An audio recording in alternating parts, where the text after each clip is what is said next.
Yo! Hello everybody! A lot of things have changed over the course of the past few months, and at first I was like, I don't really need to do updated collection tours because you guys have seen them as I've changed them. What is my hair? Okay, let's fix that really quick. And I think one of the things that has probably changed the most throughout the course of this collection has been my Pokemon display. And I haven't really given you an in-depth look of what I actually have in it in a while. So ladies and gents, here is a August of 2024 update of my Pokemon display. Let's go! Here is my 2024 August Pokemon display, not including Light Fury, don't worry about it. Currently it's split up between two different shelves plus a few random things elsewhere. Let's start with a tall tower. This bookcase right here is actually the same as those. It is a Bayley from IKEA. Starting all the way at the top, we have Sylveon, and I also have the 4-inch pop of it. Sorry, I'm short. I can't get much higher than that while you also being able to hear me. Around the corner here, I also have this Sylveon, and I really like it. My friends Haley and Ben got it for me. And a quick side note, I also have this metal plate, and it's Your Forger and Umbreon, and I love it. In this corner, well, first of all, the metal print that I used to have hanging up, but I now don't because I don't have the space because I put this up, but I have the Umbreon and Bulbasaur Loungefly as well. Speaking of Bulbasaur, we have our Bulbasaur shelf right here. We have the diamond and the flocked 4-inch ones, and I think this one is a con exclusive, I'm not sure. And then we have our 10-inch Bulbasaur, which I think might have been the first 10-inch Pokemon that I bought. Right under that, we have the 10-inch Munchlax, that is a Target Con exclusive, I believe, and the 4-inch. And you can't have Munchlax without Snorlax. This is one of my favorite things. I love him so much. He's definitely one of my favorite Pokemon, and I really wish they would make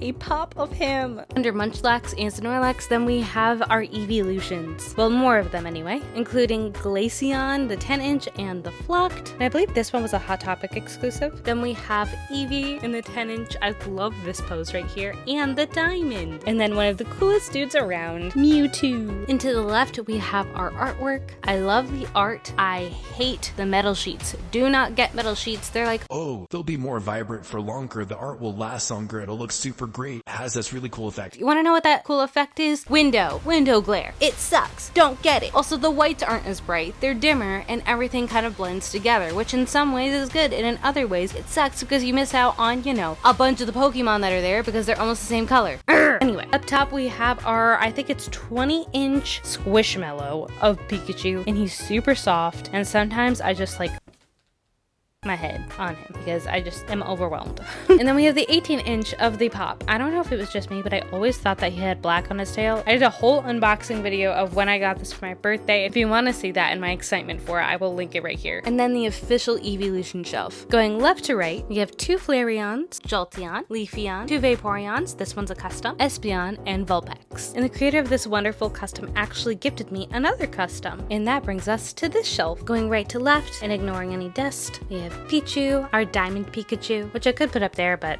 whatever. One of my favorite Pokemon, Vulpex, and Oshawott, which my niece loves, and my little brother. This 3D print of Ditto, and this custom Lapras, was painted in this shiny metallic paint as well. I just haven't taken them out of box yet. I don't know why. And I think that's the artist, but I don't have their tag or anything. I'm so sorry. And here on the bottom row, including Light Fury here, we have the smaller version of our Squishmallow of Pikachu, and we have our Squishmallow of Gengar. I don't know if I'll get any others. I'm kind of happy with everything that I have right now. I almost forgot, but I also have all of these pins, and most of them are, actually all of them except for this one Bulbasaur, are evolution based. Can you tell I like evolutions? But we have Pikachu dressed as almost all of the evolutions here. For some reason they didn't have Glaceon, but to make up for that, we have Glaceon here as a little cat loaf, same as Umbreon and Leafeon. Then we have this Bulbasaur crane game, and then one of my favorite pins here is the Mimikyu as Umbreon. Honestly, I'll take almost anything Mimikyu. And I have this artwork of all of the evolutions as cats.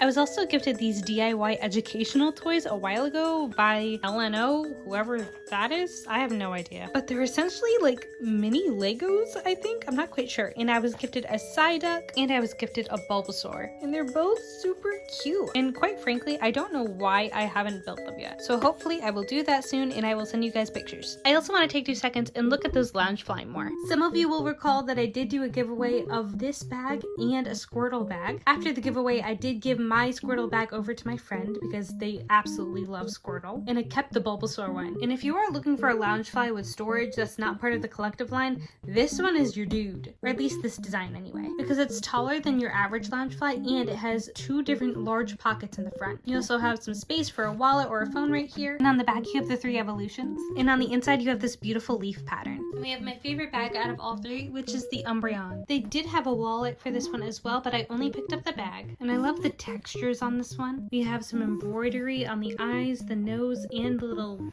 I don't know what you call that, stripes on the ears that stick out from the backpack. A simple front pocket, yellow lining across the entire bag, and an embroidered 197 on the back. On the inside, you have Umbreon in different poses. For this bag, they really could have gone silver or gold with this hardware, but they decided to go gold, which I think is a great choice with the yellow lining everywhere. I prefer this style bag over a lot of the other Pokemon ones that I've been seeing recently because it often feels just like a straight up PNG on a blank slate, which sometimes it works with the character's design, however it doesn't work for all of them. This one feels a lot more like a cosplay backpack. I don't know if that's exactly what they call it, but I love that their face is right here and that they have the little ears, so then the entire thing feels like the character. Speaking of a PNG on a backpack, I guess this one is kind of like that. I went ahead and made the entire thing metallic, which is super cool. And it also has the number on the back, and this bag comes with silver hardware. This lining has to be my favorite out of all three because of all the different outlined Bulbasaurs, and look at that floral pattern. It's just absolutely gorgeous, and I need a reason to wear this backpack. Same with that one. And those are all my Pokemon Loungefly. Pokemon, I don't really make any content about it. There's a reason. It's because I'm not a gamer, and I also don't watch the shows or the movies, so I don't really have much to say about it.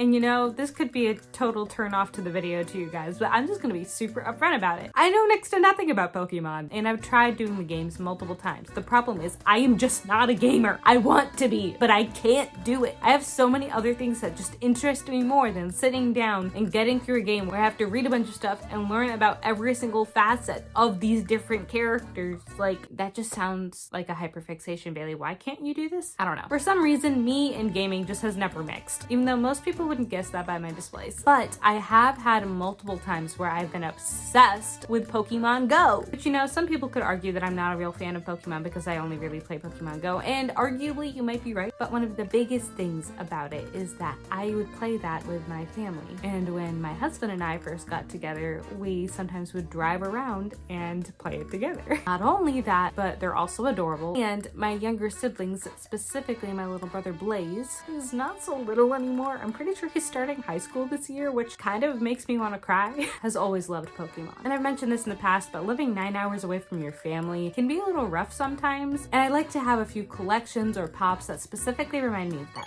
Do I plan on getting any more Pokemon merch? I am not a hardcore collector, if you can't tell from my previous statements, but it is probably one of the coolest displays that I have, because I don't have any other displays that are on a larger scale like this. But who knows, Sailor Moon or One Piece might one day outgrow the shelves that they're in, and I will need to use this space for it, and when that time comes, I'll probably sell a lot of the 10-inch ones that I have and move the 18-inch and 20-inch Pikachus somewhere else. If you want to see me unbox the Umbreon pop, go ahead and check out last week's video. You are awesome, and always remember that you are loved, you are valued, and you are enough.